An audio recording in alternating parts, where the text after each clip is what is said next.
पूर्वी दिल्ली में सुलझी गोलीबारी की गुत्थी। पुलिस ने 3 आरोपियों सहित एक किशोर को किया गिरफ्तार। अपराध में इस्तेमाल स्कूटी और बाइक बरामद।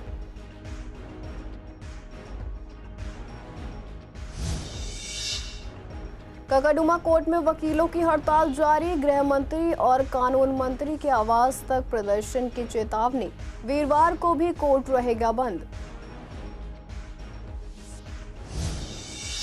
पूर्वी दिल्ली में 25 लाख रुपए की जबरन वसूली का हुआ खुलासा। धमकी देने वाले 3 आरोपी पंजाब से गिरफ्तार। आरोपियों से मोबाइल और व्हाट्सएप अकाउंट बरामद। आनंद विहार में खराब सड़कों से परेशान ड्राइवर। कई बार शिकायत करने के बावजूद भी नहीं हुई कार्रवाई। यात्रियों की सुरक्षा खतरे में डाल रही खराब सड़कें। यात्रियों ने लापरवाही पर जताई नाराजगी। गणेश चतुर्थी पर जगह जगह सजे पंडाल। विधि विधान से की गई गणेश जी की स्थापना। 11 दिनों तक होगी पूजा अर्चना।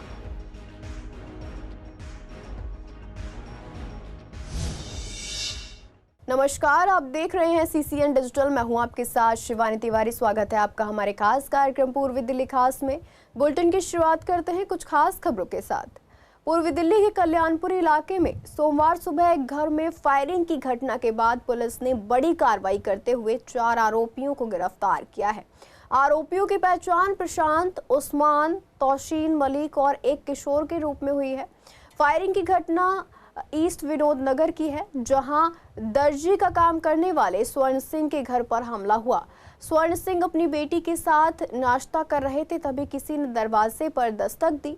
जैसे ही उन्होंने दरवाजा खोला, सामने खड़ा शख्स तमंचा लेकर खड़ा था।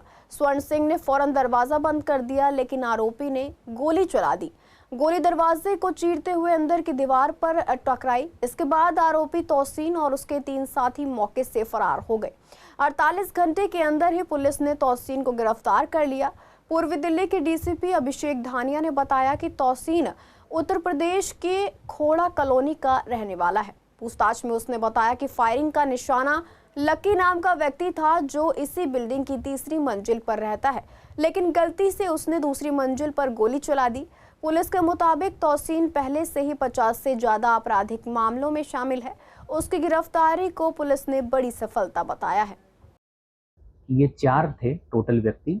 इसमें मेन जो कॉन्स्पिरेटर था उसका नाम है तौशीन। ये वहाँ से ये उस दिन सुबह 9 बजे के आसपास थोड़ा दूर डिस्टेंस पे आता है, और बाकी ये जो 3 अपराधी हैं ये जाते हैं ऊपर बिल्डिंग में, जाते हैं, नॉक करते हैं। जैसे ही वो दरवाज़ा खोलता है उस पर फायर करते हैं। गनीमत ये है कि उसको नहीं लगती, वो दरवाज़ा इमीडिएटली बंद करता है और आनंद फानन में ये सारे वहाँ से भागते हैं। प्रशांत को अगले ही कुछ ही घंटों में हमारी टीम जो है बिल्कुल टेक्निकल आधार पर, और बिल्कुल ये ब्लाइंड केस था, उसको एप्रीहेंड करते हैं। साथ ही साथ उसकी मदद से जो उस्मान उसका दूसरा साथी है, हम उसे अरेस्ट करते हैं। उसके बाद 24 घंटे हमारा ऑपरेशन चलता है, और इसमें जो बाकी के 2 हैं, जिसमें एक CCL है जिसकी उम्र 15 साल है, और एक इसमें तौसीन मलिक है एलियास अज्जू। ये 27 साल का रहने वाला, 27 साल इसकी उम्र है। पूर्वी दिल्ली के काकाडुमा कोर्ट में वकीलों की हड़ताल आज भी जारी रही। वकीलों ने जगतपुरी रेड लाइट से लेकर काकाडुमा कोर्ट तक जोरदार प्रदर्शन किया, जिसके चलते आम लोगों को भारी परेशानी का सामना करना पड़ा। वकीलों का कहना है कि जब तक उनकी मांगे पूरी नहीं होती, तब तक उनका विरोध प्रदर्शन इसी तरह चलता रहेगा। उन्होंने चेतावनी दी कि आने वाले दिनों में वे केंद्रीय गृह मंत्री अमित शाह और कानून मंत्री के खिलाफ भी प्रदर्शन करेंगे और उनके आवास तक जाकर नारेबाजी करेंगे। सूत्रों के मुताबिक काकाडुमा कोर्ट कल पूरी तरह से बंद रहेगा। जैसा कि कोऑर्डिनेशन कमेटी ने कॉल स्ट्राइक की हुई है, तो जैसे जैसे कोऑर्डिनेशन कमेटी की डायरेक्शन होगी उसके हिसाब से चलेंगे।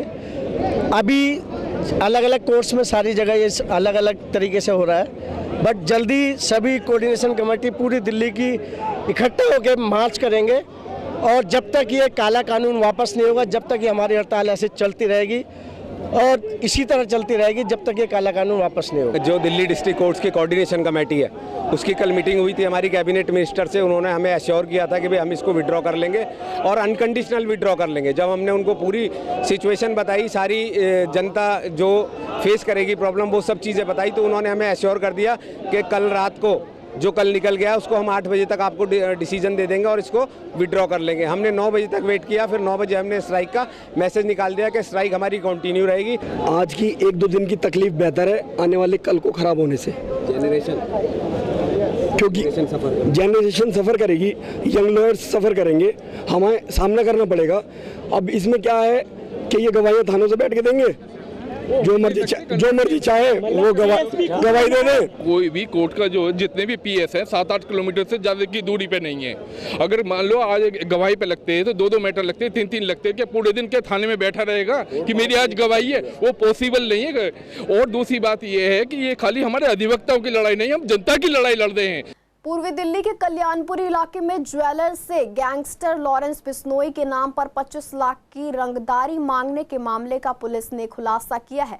डीसीपी अभिषेक धानिया ने प्रेस कॉन्फ्रेंस कर बताया कि 12 अगस्त को गिरी जेवर महल के डायरेक्टर से रंगदारी मांगने की शिकायत मिली थी। शिकायत के बाद पुलिस की 2 टीमें बनाई गई, जिन्होंने तकनीकी निगरानी और सीसीटीवी फुटेज की मदद से जांच शुरू की। जांच में पता चला कि धमकी भरे कॉल पंजाब के तरन तारण जिले से किए गए थे। इसके बाद छापेमारी कर पुलिस ने आरोपी रोहित भुल्लर और उसके साथी अर्शदीप सिंह को गिरफ्तार किया। उनके पास से रंगदारी मांगने के लिए इस्तेमाल किया गया मोबाइल फोन और व्हाट्सएप अकाउंट बरामद हुआ। पूछताछ में सामने आया कि दोनों आरोपियों ने ये काम बहरीन में बैठे शेरू नाम के व्यक्ति के कहने पर किया था। शेरू ने धमकी देने और ज्वेलर की रेकी के लिए गगन नाम के व्यक्ति की मदद ली थी। पुलिस ने गुरजिंदर सिंह उर्फ गगन को भी गिरफ्तार कर लिया है। गगन पहले भी 3 आपराधिक मामलों में शामिल रहा है। खुलासा हुआ है कि इंस्टाग्राम के जरिए गगन की मुलाकात अर्शदीप से हुई थी और फिर आसानी से पैसा कमाने के लिए गिरोह में शामिल हुआ। तीनों आरोपी अब पुलिस हिरासत में है और आगे की जांच जारी है। इनिशियल टेक्निकल सर्वेलेंस और सीसीटीवी माध्यम से हमें ये पता चला कि इसमें जो कॉल है वो पंजाब से ओरिजिनेट हुई थी। इस कॉल को बड़े ही संयोजित तरीके से कैमोफ्लेज करके ये जो डायरेक्टर हैं इनके पास भेजा गया था एक्सटॉर्शन के लिए। जब हमारी टेक्निकल टीम इसकी पूरी छानबीन करती है तो इसमें जो पहला जो फ्रंटमैन था इनका, जिसका नाम है रोहित भुल्लर, ये तरन तारण डिस्ट्रिक्ट का है, इसकी उम्र 23 साल है। इसको पंजाब में जाके हमने रेड किया और इसको वहाँ से एप्रीहेंड किया। जब इससे पूछताछ की गई तो इसने बताया कि ये किसी इंस्टाग्राम के माध्यम से इसका साथी है अर्शदीप एलियास करण, ये गुरदासपुर का रहने वाला है, 21 साल इसकी उम्र है। इसने इसको जो है ये कॉन्टैक्ट्स दिए थे, जिसके बाद इसको ये थ्रेट कॉल करने के लिए कहा गया था और इसको कुछ पैसे भी इसके लिए रिसीव हुए थे। पूर्वी दिल्ली के सबसे बड़े अंतर्राष्ट्रीय बस अड्डे यानी आनंद विहार के एग्जिट पॉइंट पर सड़क की खराब हालत से यात्रियों और ड्राइवरों को भारी दिक्कतों का सामना करना पड़ रहा है। ड्राइवर बताते हैं कि इस समस्या की शिकायत कई बार प्रशासन तक पहुंचाई जा चुकी है, लेकिन अभी तक कोई ठोस कार्रवाई नहीं हुई। ड्राइवरों का कहना है कि सड़क पर बने गड्ढों और टूटी फूटी सतह के कारण न केवल बसों को नुकसान हो रहा है, बल्कि यात्रियों की सुरक्षा भी खतरे में पड़ रही है। यात्रियों ने भी इस लापरवाही पर नाराजगी जताई। उनका कहना है कि अंतर्राष्ट्रीय स्तर के बस अड्डे से बेहतर सुविधाओं की उम्मीद रहती है, लेकिन यहाँ की सड़कें ही यात्रियों की परेशानी बढ़ा रही हैं। स्थानीय लोगों और ड्राइवरों की मांग है कि प्रशासन तुरंत संज्ञान लेकर रोड की मरम्मत कराए ताकि बस अड्डे से यात्रा सुरक्षित और सुगम हो सके। बहुत दिक्कत हो रही है, गाड़ी नीचे रगड़ के चले जी पूरी। क्या फंस भी जाते हैं कई बार? हाँ जी, कई बार फंस गई। कब से रोड ऐसी बनी हुई है? इसे ही कम से कम 2 महीने हो गए। 2 महीने हो गए। सरकार इस ओर ध्यान नहीं दे रही क्या? कोई ध्यान नहीं दे रही जी। ज़्यादा हो रही है आपके सामने है सर, ये गाड़ी नीचे गिर जाती है जिससे हमारी गाड़ी का डैमेज नुकसान होता है। अब कैसे निकाल पाएंगे आप इसे? इस गाड़ी को हम अपनी तरकीब से कोशिश करेंगे ताकि इसका बम्पर न टूटे। अच्छा, ये जब से ऐसी है रोड, इसको काफी दिन हो गए, इसको 1 महीने से ज्यादा हो गया। कौन सा इलाका कहलाता है ये? आनंद विहार टर्मिनल में आउटसाइडिंग की है। तो मतलब ये ऐसी रहता है तो कितनी तकलीफ होती है आप लोगों को निकालने में, डालने में? ये सर काफी दिनों से ऐसा ही है और ये परेशानी हम काफी दिनों से ऐसे ही झेलते आ रहे हैं। तो क्या पलट भी जाते हैं कई बार बसें? बस तो नहीं पलटती है, ये लो फ्लोर बसें होती है इसलिए पलट नहीं पाती हैं, लेकिन इनकी बॉडी नीचे टच हो जाती है। यही दिक्कत है, दिल्ली का सबसे बड़ा बस अड्डा है आनंद विहार जी है। जब यहाँ बुरा हाल है तो और दिल्ली में क्या हाल हुआ? ये सबसे बड़ा बस अड्डा बताते हैं आनंद विहार का, उसके बावजूद इस तरीके की प्रॉब्लम फेस करनी पड़ती है। हाँ, सबसे बड़ा बस अड्डा है ये। अच्छा, रात के समय कितनी दिक्कतें होती हैं आप लोगों को? रात के समय गाड़ियाँ खराब हो जाती है, ऐसा क्या करें। ये हो गए जी कम से कम 15 दिन से ऊपर, कहते कहते परेशान है कि अंदर वालों को भी कई दफ़े कह दिए, ये जो पर्ची काटते हैं इनको भी कह दिया। मैंने कहा भाई इसे भरवा दो, ये कहते हैं हमारा काम नहीं है, अपने डिपो बात करो।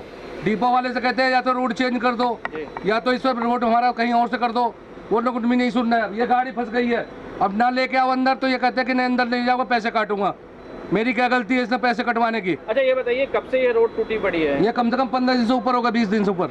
ये सबसे बड़ा जो है डिपो कहलाता है आनंद विहार, उसके बावजूद रात के समय कितनी दिक्कतें होती हैं आप लोगों को? रात को भी ऐसे ही होता है, हमारी गाड़ी नीचे से लग जाती है, अभी नीचे से कोई टूट फूट हो उसको कहते हैं पैसे कटेंगे। कितनी दिक्कतें हो रही है आपको यहाँ पे बस चलाने में? दिक्कत है, पार्किंग खत्म हो गई, गाड़ी खड़ी नहीं कर पा रहा, रोड पे खड़ी कर रहा है, चालान हो रहा है, लोग कहाँ खड़ी कर रहे हैं हम लोग। गड्ढा आ रहा है, बाहर की गाड़ियाँ भी यहाँ पर आती है, तो बाहर की गाड़ी हम लोग 5 किलोमीटर दूर से आए, रात भर गाड़ी चला के आए, ना सोने को मिला ना कुछ मिला। अब बेटा पार्किंग यहाँ खत्म कर दी, अब गाड़ी कहाँ ले जाए, रोड पे खड़ी करते, चालान कर देते ट्रैफिक वाले। अब बेटा हम लोग बहुत परेशान हो रहे हैं, कुछ हम लोगों की। पूर्वी दिल्ली में गणेश चतुर्थी का त्योहार बड़ी धूमधाम से मनाया जा रहा है। जगह जगह पंडाल सजाए गए, जहां पूरे विधि विधान के साथ भगवान गणेश की प्रतिमा की स्थापना की गई। श्रद्धालु बड़ी संख्या में मूर्तियां खरीदते और पंडालों में पूजा अर्चना करते नजर आए। आयोजकों का कहना है कि आज से अगले 10 दिनों तक रोजाना सुबह और शाम पूजा अर्चना और आरती होगी। हर दिन पंडालों में भक्तों की भीड़ उमड़ती है और लोग भगवान गणेश के दर्शन कर आशीर्वाद लेते हैं। श्रद्धालुओं का कहना है कि इस मौके पर आस्था और भक्ति का अद्भुत माहौल बन जाता है, जिससे सभी के मन को शांति और सुख मिलता है। यहाँ पे 10 सालों से लगता है पंडाल, ये हमारे 10वीं है इस टाइम पे। हमने कोरोना काल में भी मतलब कि जब हर जगह बंद हुआ करते तो हमने यहाँ पे इसी सामने वाले उसमें कोरोना काल में भी 2 साल हमने कराया और लगातार 10 साल से कर रहे हैं। कैसा उत्साह कितना रहता है पब्लिक के बीच में? हाँ, पब्लिक का पूरे मार्केट का वो है, साथ है, सब एक साथ ही रहते हैं और कोई दिक्कत वाली कोई बात नहीं है, सब मतलब मिलजुल के करते हैं। बहुत खुशी से बना रहे हैं। हमारा तो जगन्नाथ ग्रुप के यंग ग्रुप है, हम एकता रहते, हम मिलके सबको बनाते, खुशी से बनाते हैं।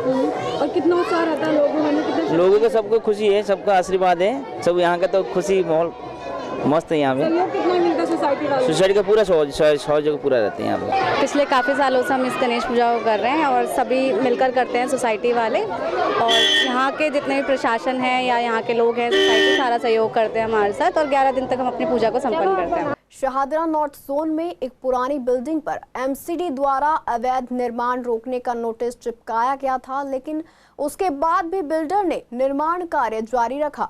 हैरानी की बात यह है कि प्रदूषण नियंत्रण बोर्ड की रोक के बावजूद मौके पर लगातार जनरेटर चलाया जा रहा था, जिससे धुआं फैल रहा था और प्रदूषण बढ़ रहा था।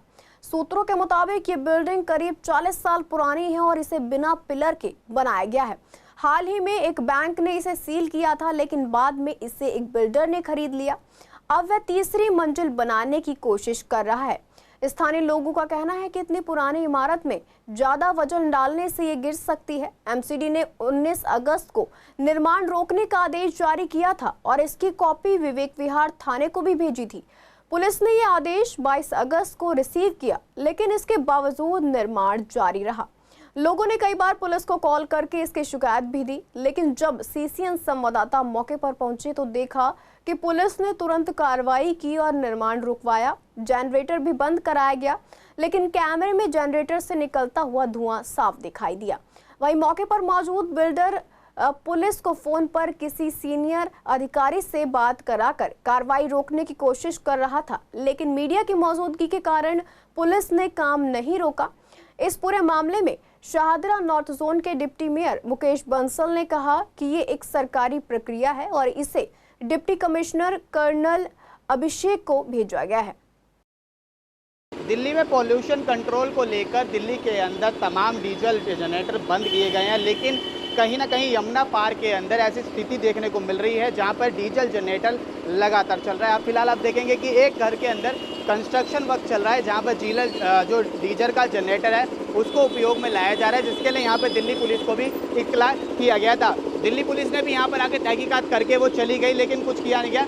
जब मैंने इस बिल्डिंग के अगेंस्ट तहकीकात की थी तो जानकारी के मुताबिक पता चला है कि एमसीडी ने भी इस पर स्टॉप नोटिस दिया हुआ है। जो स्टॉप नोटिस 19 तारीख का रिलीज़ हुआ था, जिसको यहाँ पर आके जेई द्वारा लगाया भी गया था। ये वही दरवाज़ा जहाँ पर जेई ने स्टॉप नोटिस लगाया था। फिलहाल ये स्टॉप नोटिस यहाँ फाड़ा गया है। इस जगह पर स्टॉप नोटिस लगा हुआ था, जिस स्टॉप नोटिस को यहाँ से हटा दिया गया है। जो यहाँ के जो थाना लगता है, थाना विवेक विहार का लगता है, शाहदरा जिला का ये एरिया है। विवेक विहार थाने के अंदर भी उस स्टॉप नोटिस को 22 तारीख को रिसीव किया गया था और स्टॉप नोटिस के अंदर विवेक विहार के अंदर लिखवाया गया था कि कंस्ट्रक्शन के दौरान आप लेबर और सामान को भी जब्त करें, लेकिन दिल्ली पुलिस लगातार कॉल करने के बावजूद भी एक्शन नहीं ले पा रही है। इसमें कहीं ना कहीं इस बिल्डिंग के अंदर दिल्ली पुलिस के साथ साथ नगर निगम भी मिली हुई लगती है, क्योंकि नगर निगम के स्टॉप नोटिस 19 के लगने के बाद से भी 19 तारीख को स्टॉप नोटिस लेने के बाद से भी आज 27 तारीख पिछले 10 दिनों से यहाँ पर काम जारी है। तो देखने वाली बात है कि इसमें दिल्ली पुलिस की भूमिका ज़्यादा है या दिल्ली नगर निगम की। विवेक पठानिया के साथ ललित कुमार, CCN दिल्ली। बरसात के मौसम में कमजोर और झुके हुए पेड़ों के गिरने की घटनाएं आम होती जा रही हैं। कई बार समय पर कार्रवाई न होने की वजह से ये पेड़ अचानक गिर जाते हैं, जिससे बड़े हादसे हो सकते हैं। ऐसा ही एक मामला हेडगेवार अस्पताल के सामने देखा गया। यहाँ एक पेड़ पूरी तरह से सूख चुका है और इसका एक बड़ा हिस्सा रक्षाबंधन के समय ही टूटकर गिरा हुआ है। आसपास के लोगों का कहना है कि पेड़ का बाकी हिस्सा भी कभी भी गिर सकता है। पेड़ के आसपास बिजली और बाकी तारों का जंजाल फैला हुआ है, जिससे खतरा और बढ़ गया है। पास में बैठे दुकानदारों ने बताया कि कई बार शिकायत करने के बावजूद कोई कार्रवाई नहीं हुई। स्थानीय लोगों का कहना है कि हर साल पेड़ गिरने की घटनाएं होती हैं, लेकिन इसके बावजूद PWD और प्रशासन इस और कोई ध्यान नहीं देता। लोग मांग कर रहे हैं कि हादसा होने से पहले ही इससे सूखे और खतरे बने पेड़ को हटाया जाए। वैसे देखा जाए तो बीच उसमें है तो रोड पे तो ज़्यादा रिस्क है वैसे तो पेड़ का। हटना भी चाहिए, अगर ना भी हटे तो वहाँ पे एक होता है ना कि पब्लिक प्लेस पे अब जैसे चलो तो कोई सेफ्टी होनी चाहिए। अब वो पहले से वहाँ पे कीचड़ के हिसाब से वो पेड़ टेढ़े मेढ़े होते तो गिर जाते हैं। हाँ, लेकिन ये ध्यान देना चाहिए एमसीडी वालों ने। हाँ जी, नहीं ये सही रखना चाहिए। और किसी को लग भी सकता है, बच्चे लोग कोई साइकिल में, हर किसी के हाथ में गाड़ी तो होती नहीं है, साइकिल में लग जाएंगे, किसी में लग जाएगा। बरसात के टाइम में सुनते हैं हम लोग कि पेड़ वगैरह गिर जाता है। हाँ जी, लगता है हादसा हो सकता है। हाँ जी, हाँ हो सकता है किसी चीज़ के। हमारे वहाँ पे हरगोबिंद एक गाड़ी के ऊपर ही गिर गया था पेड़। ये तो एक साल से ऐसे ही है। अच्छा, कैसा? ये सूख गया, एक साल हो सूखे पेड़ को। और कुछ हिस्सा गिरी भी कई बार बोला हमने, कोई सुनता ही नहीं, क्या कर बताऊँ। क्या कहा आपने? मैंने जी सर इसको कटो या तो उसे उखाड़ के कटवा दो, ताकि हादसा हो जाए तो बहुत से लोग हो जाएंगे। कहा बेटा वो सुनता ही नहीं, क्या करें। कई बार बोला पेड़ वालों से, गाड़ी रुक जाती ना करे, मैं भाई रोहा उनको, मैं भाई जरा देख लो एक बार। कर जी ऊपर कंप्लेंट करनी पड़ेगी। अभी हादसा नहीं हुआ, पिछले महीने हादसा नहीं हुआ, दोनों मतलब मियाँ भी मर गए, पेड़ गिर गया बारिश में और दोनों में खत्म हो गए। डर था इसमें, तो मैं पहले रेडी माल आता था, अब मैं रेडी लाता हूँ डर के मारे, क्योंकि पेड़ ना खींचे मेरे ऊपर। केंद्र सरकार के सामाजिक न्याय और अधिकारिता विभाग द्वारा दिव्यांगजनों और 60 वर्ष से ज्यादा उम्र के बुजुर्गों के लिए निःशुल्क सहायक उपकरण रजिस्ट्रेशन शिविर का आयोजन कृष्णानगर विधानसभा में किया गया। ये शिविर केंद्रीय मंत्री हर्ष मल्होत्रा के मार्गदर्शन में लगाया गया। कार्यक्रम में मुख्य अतिथि के रूप में केंद्रीय राज्य मंत्री हर्ष मल्होत्रा मौजूद रहे। उन्होंने कहा कि पीएम मोदी की सभी योजनाएं आम जनता की भलाई के लिए हैं और ये शिविर भी उसी का एक भाग है। विधायक डॉक्टर अनिल गोयल ने बताया कि ये योजना सामाजिक न्याय मंत्रालय द्वारा चलाई जा रही है और इसका उद्देश्य जरूरतमंदों को सहायक उपकरण उपलब्ध कराना है। शिविर में दिव्यांगजनों के लिए वॉकर, बैसाखी, व्हीलचेयर, ट्राईसाइकिल, नेत्रहीनों के लिए मोबाइल और बुजुर्गों के लिए चश्मा, छड़ी, कान की मशीन जैसी सुविधाओं के लिए रजिस्ट्रेशन हुआ। 400 से ज्यादा लोगों ने रजिस्ट्रेशन कराया। ये उपकरण 17 सितंबर से 2 अक्टूबर तक सेवा पखवाड़े में वितरित किए जाएंगे। कार्यक्रम में बीजेपी नेताओं और कार्यकर्ताओं की उपस्थिति भी रही।